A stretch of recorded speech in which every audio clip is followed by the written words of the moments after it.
જય શ્રી રામ મિત્રો, SSC જીડીમાં constable ડ્રાઈવરની ભરતી આવી છે. તો તેમાં ફોર્મ ભરવાની છેલ્લી તારીખ 24/9/2025 છે. અહીં તમે જગ્યાઓ જોઈ શકો છો. કુલ જગ્યાઓ 737 છે.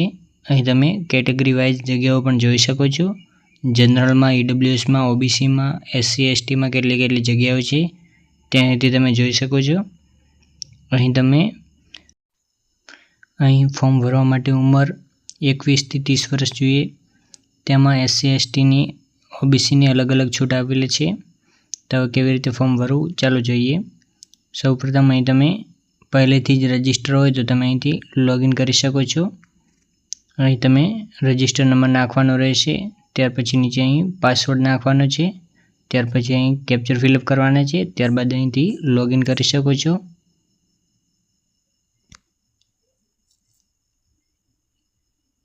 જો તમે પાસવર્ડ ભૂલી ગયા હોય તો નીચે અહીંથી ફોરગેટમાં પાસવર્ડ ફોરગેટ કરી શકો છો અહીંથી. ત્યાર પછી અહીં કન્ફર્મ કરવાનું છે પાસવર્ડ ફોરગેટ કરવા માટે. ત્યારબાદ આવી ટાઈપનું આવશે. અહીં તમારે જન્મ તારીખ નાખવાની છે. ત્યાર પછી ધોરણ 10માં કયું બોર્ડ તો એ તમારે સિલેક્ટ કરવાનું છે અહીંથી. ત્યાર પછી ઈમેલ આઈડી તમને યાદ હોય તો ઈમેલ આઈડી અથવા તમે મોબાઈલ નંબર નાખી શકો છો. ત્યાર પછી અહીંથી વેરિફિકેશન કોડથી ઓટીપી દ્વારા પાસવર્ડ ફોરગેટ કરી શકો છો. ત્યાર પછી તમારે તમારા ઈમેલ આઈડીમાં પાસવર્ડ અને રજિસ્ટર આઈડી બંને આવી જશે. ત્યાર પછી તમે અહીંથી લોગિન કરી શકો છો. જો તમારે ફોર્મ ભરવા માટે અહીં નવું રજિસ્ટર કરવાનું હોય તો તમારે અહીં રજિસ્ટરમાં જવાનું છે. ત્યાર પછી અહીં આધાર કાર્ડ સિલેક્ટ કરવાનું છે. ત્યાર પછી અહીં આધાર કાર્ડ નંબર નાખવાનો છે. ત્યારબાદ અહીં ક્લિક માર્ક કરવાનું છે.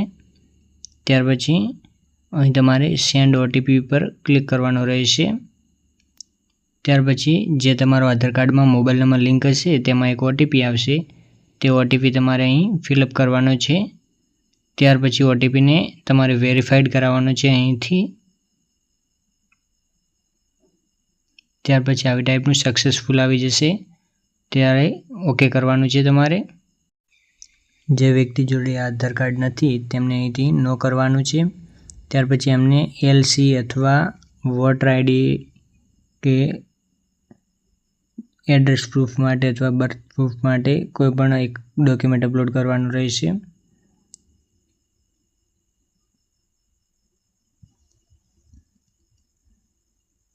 ત્યાર પછી તમારે અહીં નીચે ધોરણ 10ની માર્કશીટ પ્રમાણે નીચે નામ લખવાનું છે.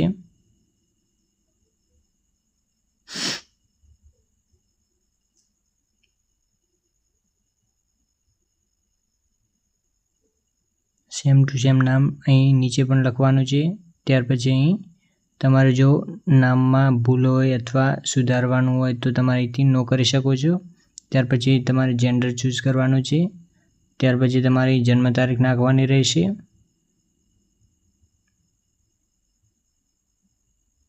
ત્યાર પછી નીચે પણ સેમ ટુ સેમ એની કન્ફર્મ જન્મ તારીખ નાખવાની છે. ત્યાર પછી અહીંથી ફાધર નામ લખવાનું છે. ત્યાર પછી નીચે પણ ફાધર નામ લખવાનું છે. અહીં તમે મમ્મીનું નામ લખી શકો છો. ત્યાર પછી નીચે પણ સેમ ટુ સેમ કન્ફર્મ મમ્મીનું નામ લખવાનું છે. ત્યાર પછી અહીં તમારે ધોરણ 10ની માર્કશીટનું બોર્ડ કયું છે એ લખવાનું છે તમારે. ત્યાર પછી અહીં કન્ફર્મ કરવાનું છે. એનું સેમ ટુ સેમ લખવાનું છે. અહીં તમારે ધોરણ 10નો રોલ નંબર લખવાનો છે. ત્યાર પછી નીચે પણ same to same roll number નાખવાનો છે.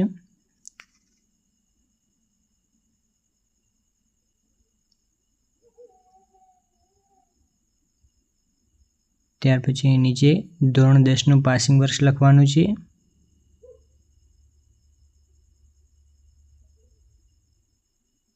ત્યાર પછી અહીં તમે હાઈએસ્ટ કેટલા સુધી અભ્યાસ કરેલ છે એ લખવાનું છે. જો 12 પાસ હોય, અહીં ડિપ્લોમા હોય, કોલેજ પાસ હોય, જે તમારે લાગુ પડતું હોય એ તમે લખી શકો છો. ત્યાર પછી અહીં તમારો મોબાઈલ નંબર નાખવાનો રહેશે.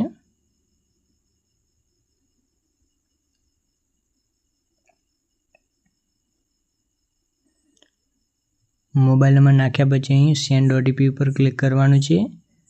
તમારા મોબાઈલમાં એક ઓટીપી આવશે, એ તમારે ઓટીપી ફિલઅપ કરવાનો છે.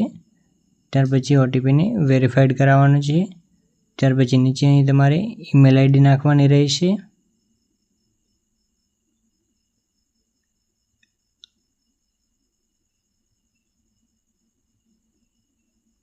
ઈમેલ આઈડીમાં પણ એક ઓટીપી આવશે, તે તમારે વેરીફાઈડ કરાવવાનો છે.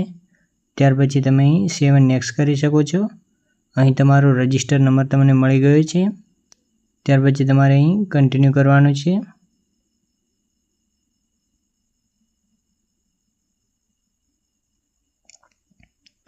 અહીં તમારે રજિસ્ટર નંબર નાખવાનો છે અને તમારા મોબાઈલ અથવા ઈમેલમાં એક ઓટીપી પાસવર્ડ આવ્યો છે, એ તમારે પાસવર્ડ અહીં ફિલઅપ કરવાનો છે. ત્યાર પછી તમારે અહીં કેપ્ચર ફિલઅપ કરવાના છે. ત્યાર પછી તમે અહીંથી સિંગિંગ કરી શકો છો. અહીં તમારે પાસવર્ડ સેટ કરવાનો છે. અહીં જૂનો પાસવર્ડ નાખવાનો છે, જે તમારા મોબાઈલમાં એક SMS તરીકે આવ્યો હશે. ત્યાર પછી અહીં તમારે નવો પાસવર્ડ બનાવવાનો છે. પાસવર્ડ ઓછામાં ઓછા 8 અક્ષરનો બનાવવાનો છે. ત્યાર પછી તમારે કન્ફર્મ પાસવર્ડ કરવાનો છે. ત્યાર પછી અહીંથી તમારે સિક્યુરિટી ક્વેશ્ચન લખવાનો છે. ત્યાર પછી નીચે તમારે જવાબ લખવાનો છે. જો તમે ક્યારેક પાસવર્ડ ભૂલી જાઓ તો તમે અહીંથી સિક્યુરિટી ક્વેશ્ચન નાખીને પણ તમે લોગિન કરી શકો છો. ત્યાર પછી તમારે અહીં સેવ એન્ડ નેક્સ્ટ કરવાનું છે. ત્યાર પછી તમારે અહીં રજિસ્ટર નંબર અને પાસવર્ડ નાખીને લોગિન કરવાનું છે. અહીં તમારે કેટેગરી તમારે જે તમને લાગુ પડતી હોય એ તમે સિલેક્ટ કરી શકો છો. ત્યાર પછી તમારે અહીં નેશનાલિટી કઈ છે, તો આપણે ઇન્ડિયન હોય તો ઇન્ડિયન સિલેક્ટ કરી શકો છો. ત્યાર પછી તમારા શરીરે કોઈ પણ ચિહ્ન હોય તો તમે અહીં લખી શકો છો. જો તમારે કંઈ ચિહ્ન ના લખવું હોય તો અહીં નો માર્ક પણ કરી શકો છો. ત્યાર પછી તમારે દિવ્યાંગતાનું કોઈ લાગુ પડતું હોય તો અહીંથી સિલેક્ટ કરી શકો છો. ત્યાર પછી તમારે અહીં એડ્રેસ લખવાનું છે. અહીં તમારે આધાર કાર્ડ મુજબ જિલ્લો સિલેક્ટ કરવાનો છે, રાજ્ય સિલેક્ટ કરવાનું છે. ત્યાર પછી અહીં પિનકોડ નાખવાનો છે. અહીં તમારે એડ્રેસ બંને સેમ હોય તો અહીંથી તમે સેવ એન્ડ નેક્સ્ટ કરી શકો છો. ત્યાર પછી અહીં ઓકે કરવાનું છે. ત્યાર પછી અહીં ક્લિક માર્ક કરીને ડિક્લેરેશન કરવાનું છે. જો એકવાર તમારે ચેક કરવું હોય તો અહીંથી તમે પ્રિવ્યૂ કરી શકો છો. જો કોઈ ભૂલ હોય તો તમે અહીંથી સુધારી પણ શકો છો.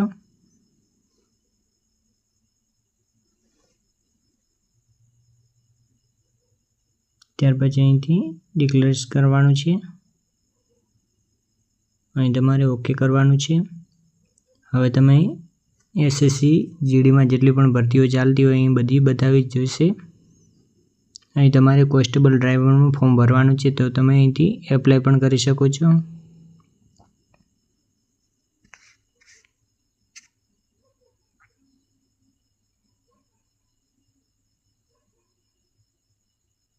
અહીં ફોર્મ ભરવાની છેલ્લી તારીખ 15/10/2025 છે. અહીં તમારે ફોર્મ ફિલઅપ કરવાનું છે. અહીં તમે રજિસ્ટર કર્યો જે ડિટેલ નાખી છે એ બધી જ બતાવશે, એટલે અહીં પહેલાં પેજમાં કંઈ કરવાનું છે નહીં. એકવાર તમારે માહિતી બધું જોઈ લેવાનું છે. ત્યાર પછી છેલ્લે નેક્સ્ટ કરાવવાનું છે.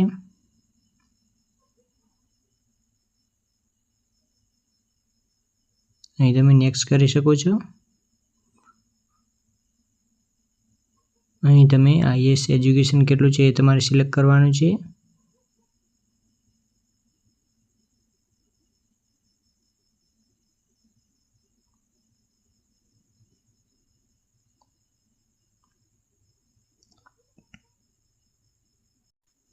અહીં તમારે ધોરણ 12 પાસ ઉપર ભરતી છે, એટલે તમારે અહીં ધોરણ 12 સિલેક્ટ કરવાનું રહેશે.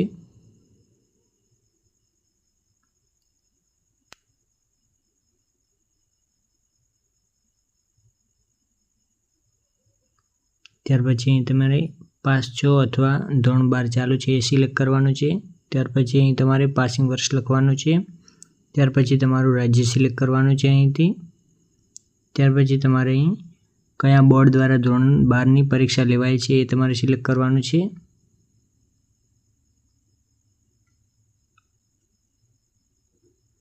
અહીં તમારે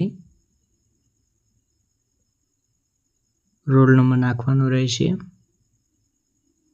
ત્યાર પછી અહીં તમારે ધોરણ 12માં કેટલા % ટકા આવ્યા છે એ તમારે સિલેક્ટ કરવાનું છે। ત્યાર પછી અહીં તમારે હેવી ડ્રાઇવિંગ લાયસન્સ છે કે નહીં એ તમારે સિલેક્ટ કરવાનું છે।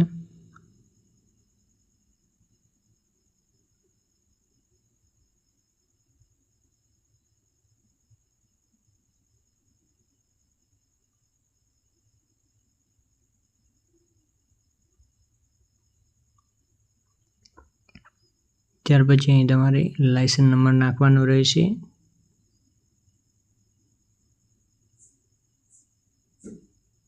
અહીં કયા આરટીઓમાં તમે ઇસ્યુ કરાવ્યું હતું લાયસન્સ એ તમારે સિલેક્ટ કરવાનું છે, અહીં લખવાનું રહેશે। ત્યાર પછી કઈ તારીખે તમે ઇસ્યુ કરાવ્યું છે એ તારીખ લખવાની છે।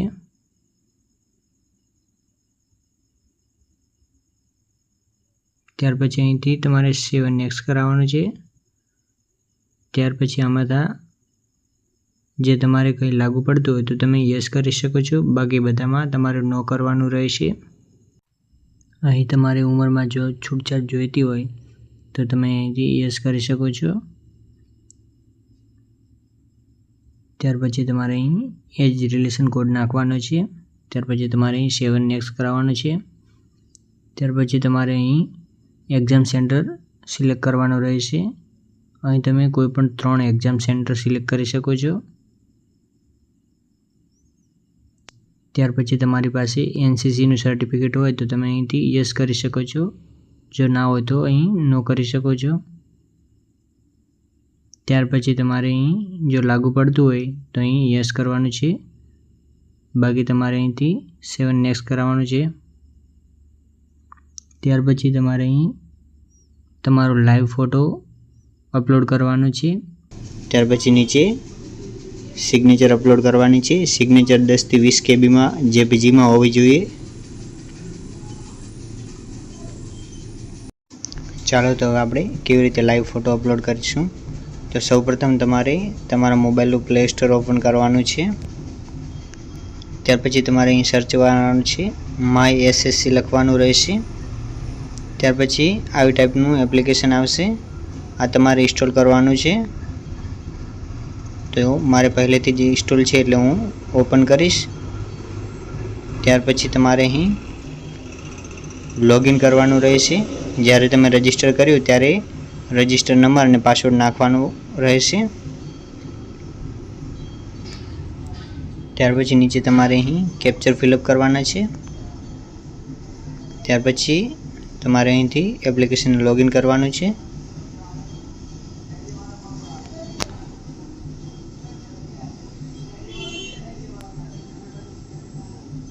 ત્યાર પછી આવી ટાઈપનું ઓપન થશે। અહીં તમારે જે ભરતી ફોર્મ ભર્યું હશે એ ભરતી તમને અહીંથી બતાવી રહી છે, તેમાં તમારે અહીં કન્ટિન્યુ કરવાનું છે। ત્યાર પછી બધી તમે જે ફોર્મ ભર્યું એ તમારે ફોર્મ કમ્પ્લીટ દેખાડશે એટલે તમારે બધામાં નેક્સ્ટ કરવાનું રહે।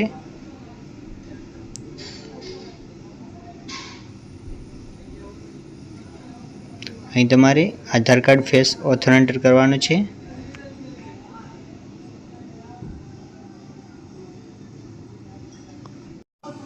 અહીં તમારે તમારો ફેસ આપવાનો છે। ત્યાર પછી સ્ક્રીન પર ગ્રીન ઉપર આવી જશે ત્યારે તમારો ફેસ ઓટોમેટિક લઈ લેશે। તમારે આંખ એકવાર બંધ કરીને ખોલવાની રહેશે। ત્યાર પછી તમારે અહીં નેક્સ્ટ કરવાનું છે। હવે તમારે અહીં તમારો લાઈવ ફોટો પાડવાનો છે, તો તમારે લાઈવ ફોટા ઉપર ક્લિક કરવાનું છે। ત્યાર પછી અહીં તમારો ફેસ આપવાનો છે।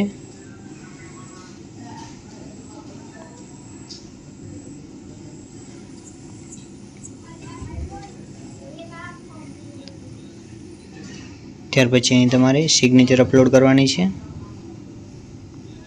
સિગ્નેચર 10 થી 20 કેબીમાં જેપીજીમાં ફોટો હોવો જોઈએ, અહીંથી તમે અપલોડ કરી શકો છો।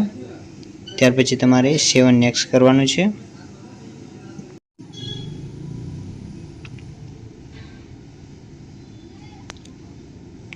અહીંથી તમારે નેક્સ્ટ કરવાનું છે। ત્યાર પછી તમારું ફોર્મ અહીં આવી જશે। તમારે ફોર્મ એકવાર ધ્યાનથી જોઈ લેવાનું રહેશે। જો તમારા ફોર્મમાં કંઈ પણ ભૂલ હોય તો તમે અહીંથી હજી સુધી સુધારી શકો છો। જ્યારે તમારું ફોર્મ સબમિટ થયા પછી તમે ભૂલ સુધારી શકશો નહીં. તો અહીંથી તમારે એકવાર કમ્પ્લીટ ચેક કરી લેવાનું છે. ત્યાર પછી અહીં તમારે નેક્સ્ટ કરવાનું છે.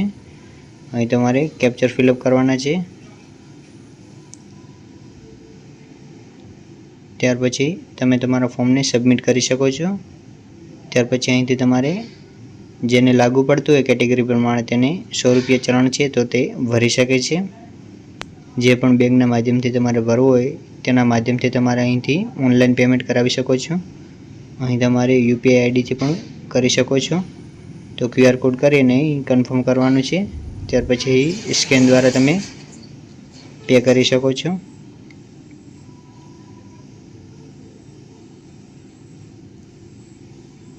અહીં તમારું પેમેન્ટ સક્સેસફુલ થઈ ગયું છે.